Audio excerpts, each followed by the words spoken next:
Selam arkadaşlar, kanalımıza hoş geldiniz. Bugün sizler için sevimli oyuncularımız Birce Akalay ve İbrahim Çelikkol'dan çok güzel kareler hazırladık.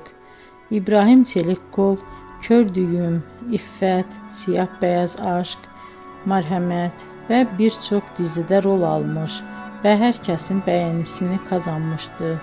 Biz de sizler için onların en romantik videolarını derleyip topladık.